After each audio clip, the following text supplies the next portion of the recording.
Hi student, so let us continue our topic solution. In that our concept is going on. If you remember, हमने बोला था कि हम अभी next topic का यहाँ पे इन्वेशन देख रहे हैं, मतलब न्यू टॉपिक का यहाँ पे स्टार्टिंग देख रहे हैं यहाँ पे. सो let us see the one of the article of this topic solutions. Topic number second solutions. जो हमारा आर्टिकल चालू था वो था ऐसे colligative properties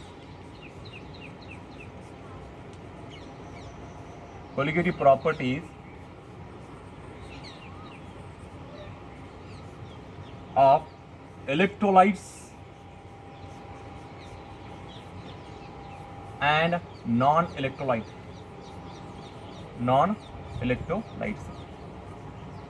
So let us see one by one here. ठीक है, तो ये आर्टिकल देखते हैं. मैंने आपको बोला कि ये आगे वाला टॉपिक का इन मतलब स्टार्टिंग है.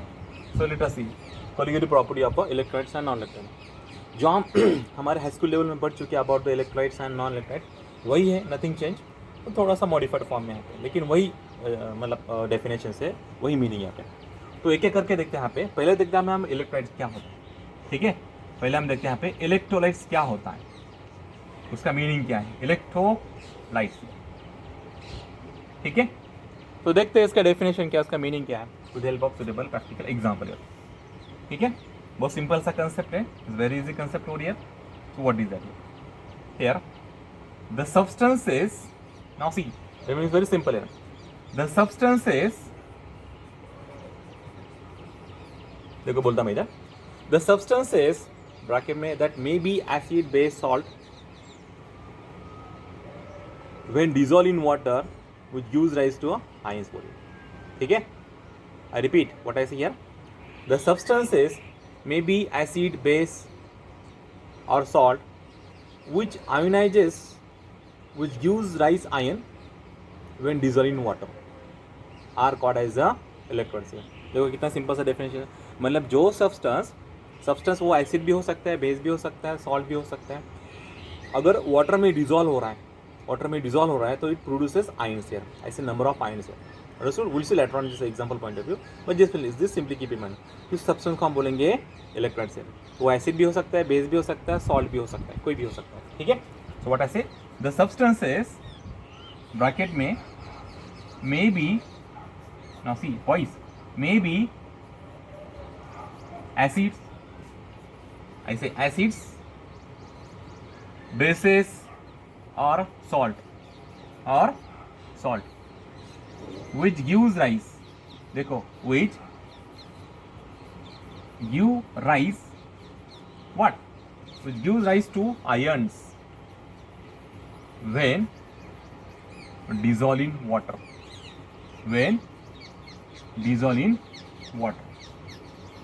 ठीक है, are called, I say are called electrolytes, है. देखो कितना सिंपल सा डेफिनेशन से, सिंपल सा कंसेप्ट है, जो हम स्कूल में पढ़ चुके हैं वही है, नथिंग चेंज है. ठीक है, अंडरस्टूड? ऐसे सिंपल सा कंसेप्ट है. तो देखते हैं फिर यहाँ पे नॉन इलेक्ट्रोलाइट क्या होता है. वही है, simple, nothing change, not new और रेयर. व्हाट आई से नॉन इलेक्ट्रोलाइट है. देखो गाइस ध्यान दीजिए, बहुत सिंपल सा कंसेप्ट है, जो हम स्कूल में पढ़ चुके हैं वही है, नथिंग चेंज है. क्या बोलेंगे यहाँ पे, देखो इधर क्या बोलेंगे यहाँ पे, the substances again that may be neutral, that may be neutral substance like a naphthalene, urea, glycerol, ठीक है, और sugar etc. which do not ionize. Now see, which do not ionize and exist as a molecule in a aqueous solutions called non-electrolyte. ठीक है, क्या बोला यहाँ पे, हम इधर लेते, देखो इधर हम क्या बोला यहाँ पे, here the substances ब्रैकेट में मे बी न्यूट्रल मतलब not acid not base, neutral like I say naphthalene,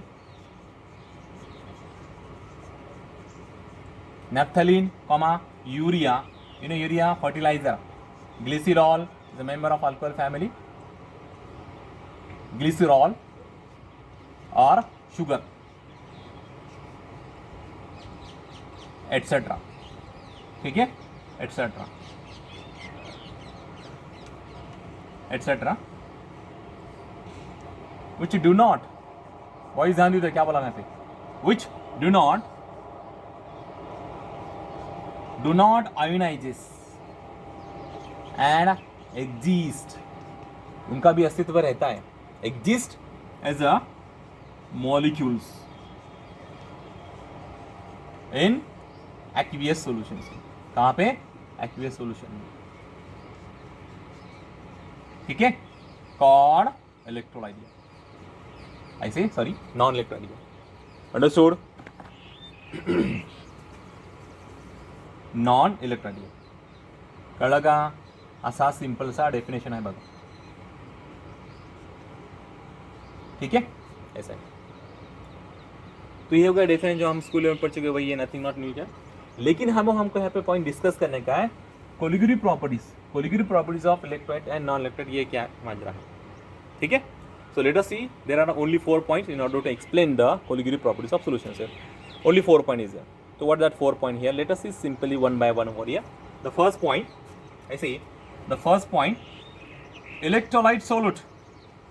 I repeat here, it may be acid हो सकता है, base हो सकता है, salt भी हो सकता है. Electrolyte solute when dissolve in, voice देखो इधर, when dissolve in solvent like water, solvent like water in any solvent like water. Dissociated, now see the word, dissociated to produce, निर्माण करना, produce multiple number of, now see the word, multiple number of particle, number of, I say ions or particle, ठीक है, particle से इन ions में भी anion और cation बोले, understood। तो इस तरह से उन्होंने कहा। तो एक एक करके एग्जांपल देखते हैं, फिर उसको तरफ जाते हैं, कोलिगेटिव प्रॉपर्टी क्या रहता है, अंडरस्टूड। तो सिंपल सा है, शॉर्ट से लगा तो स्क्रीनशॉट निकाल सकते हैं आप यहाँ पे, मैं यहाँ पे क्या बोल रहा था। तो आप जस्ट कॉन्सेंट्रेट ऑन द ऐसी we are talking about the colligative properties of electrolyte individually. तो इलेक्ट्रोलाइट सोल्यूट क्या है, व्हेन डिजॉल्व इन वाटर, जब वो dissolve in solvent like water, जो सॉल्वेंट में डिजॉल्व होता है, डिजॉल्व होने के बाद इट डिसोसिएट, मतलब वो सोल्यूट डिसोसिएट होता है, डिसोसिएट मतलब to produce the ions, to produce the multiple number of ions, एक से ज़्यादा आयंस वहाँ पे प्रोड्यूस करता है, कहाँ पे? एक्वियस सॉल्यूशन में। तो जैसे जैसे नंबर ऑफ पार्टिकल यहाँ पे बढ़ेगा, आपको पता है फिर कॉमन सेंस, जैसे जैसे सॉल्यूशन में नंबर ऑफ पार्टिकल बढ़ेगा, वैसे वैसे उसका कोलिगेटिव प्रॉपर्टी बढ़ेगा, किसका? सॉल्यूशन का। क्योंकि आपको पता है हमने क्या देखा था कोलिगेटिव प्रॉपर्टी का definition, the physical property of solution that depends on number of solute particle, मतलब सॉल्यूशन में नंबर ऑफ सोल्यूट पार्टिकल कितने, उसके हिसाब से, ठीक है। तो इस तरह से वो हमारा कंसेप्ट है, देखते हैं एग्जांपल के तौर पे, ठीक है। बहुत सिंपल सा पार्ट है, बहुत ईजी है, देखो।